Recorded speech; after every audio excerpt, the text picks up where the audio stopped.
Olha, o Guarani mereceu a vitória.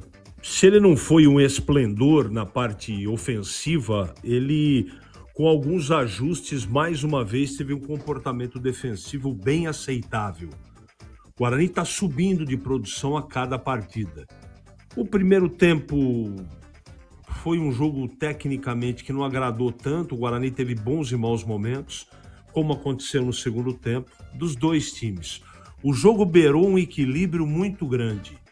E ela foi, essa partida, decidida em termos de resultado por o detalhe do pênalti mal cobrado ou uma ótima defesa do Kaique França. Porque se você pegar todos os números da partida, você vai perceber, Edu, e rapidamente o ouvinte da Rádio Bandeirantes, que escanteio, chutes a gol, posse de bola, tudo foi pró-Velo. Então o Guarani apostou no jogo reativo no segundo tempo e deu certo. Poderia não ter dado? Poderia. Mas foi uma estratégia do seu técnico que funcionou na prática. Ah, mas se fizesse o gol de Pedro, mas não fez. Tá lá um goleiro preparado à altura do Guarani Futebol Clube, foi lá e fez a defesa com a mão espalmada no cantinho. O atleta do Velo não bateu mal, não. É o Kaique que foi muito bem no lance e fez a defesa. O Guarani não teve nenhum grande jogador na partida, dos de linha, né? O Guarani fez um jogo bem razoável, não é? Bem razoável comparativamente com os jogos efetivamente do início desse Campeonato Paulista. Está subindo de produção.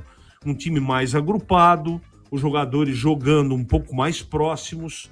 Ali o meio estava funcionando no segundo tempo, finalzinho do primeiro com o Isaac participando mais, né, dando opção de passe, principalmente para os extremas, não é? E foi eu acho que os dois volantes do Guarani, por exemplo, subiram de produção na parte física e no posicionamento sem a bola. Eu estou falando do Natan e do William Farias, não é? O problema já crônico na lateral direita, mas prontamente, e no lado esquerdo hoje também, o técnico Matheus visualizou e corrigiu a tempo isso. Enfim, vitória para mim absolutamente merecida. Para um time que guerreou pra caramba, como guerreou contra o Santos, e esse é um resultado extremamente importante. O Guarani, para galgar outras coisas no campeonato, precisa começar a ganhar corpo.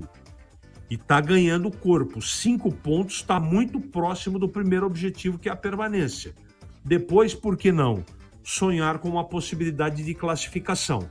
Então está de parabéns o Guarani pela luta, pela vontade, nem tanto pelo futebol, mas foi um time muito brioso que, para mim, mereceu o resultado, Edu. Ora, então tivemos Santos 1, Corinthians